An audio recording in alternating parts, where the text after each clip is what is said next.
السلام علیکم۔ آج کا موضوع ہے بیوی پاؤں کی جوتی نہیں دل کا سکون ہے۔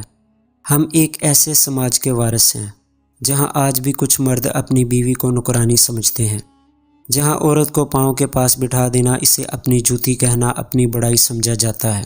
کیسا ظلم ہے یہ کہ جس عورت نے اپنی زندگی قربان کر دی، اپنی خوشیاں تمہاری مسکراہٹ پر وار دی، تمہارے بچوں کو جنم دیا، راتوں کو جاگ کر انہیں سلایا، وہ عورت آج بھی محفل میں تمہارے برابر بیٹھنے کی حقدار نہیں۔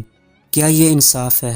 میرے بھائیوں، یاد رکھو، بیوی تمہاری لونڈی نہیں، وہ تمہارے سفر کی رفیق ہے، تمہاری زندگی کا سکون ہے، تمہاری دعاؤں کی قبولیت ہے۔ قرآن نے عورت کو لباس کہا ہے، لباس جو تن ڈھانپے، وقار عطا کرے اور سکون دے۔ لباس کو جوتی نہیں کہا جاتا۔ لباس تو وہ ہوتا ہے جسے قریب رکھا جاتا ہے، جس پر انسان کو مان ہوتا ہے۔ پھر یہ کیسا تعصب ہے کہ عورت کو ہمیشہ کمتر سمجھا گیا؟ یہ کیسا زہر ہے جو نسل در نسل پھیلایا گیا؟ یہ کیسی سوچ ہے جو بیوی کو بس خدمت کا ذریعہ مانتی ہے اور اس کے خوابوں کو کچل دیتی ہے؟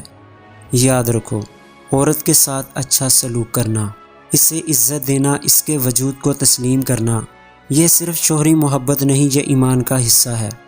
نبی کریم صلی اللہ علیہ وآلہ وسلم نے فرمایا، تم میں سب سے بہتر وہ ہے جو اپنی بیوی کے ساتھ بہتر ہو۔ سوچو ذرا، اگر تمہارا نبی صلی اللہ علیہ وآلہ وسلم اپنی بیویوں کے ساتھ عزت و احترام سے پیش آئے، ان کے ساتھ کھانا کھائے، ان کی بات سنے، ان کے دکھ کو اپنا دکھ سمجھے، تو تمہیں کس نے حق دیا ہے کہ اپنی بیوی کو غلام بنا کر رکھو؟ اور عورتوں، تم بھی جاگو۔ کب تک ایسے مردوں کی غلامی سہو گی؟ کب تک اپنے وجود کو نکرانی سمجھو گی؟ تم بھی انسان ہو، اللہ کی عطا ہو، کسی کی ذاتی جائیداد نہیں۔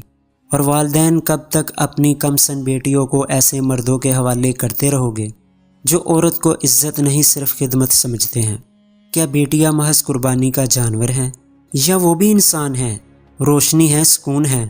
یاد رکھو، عورت کو کمتر سمجھنے والا مرد دراصل اپنی مردانگی کو گرا دیتا ہے۔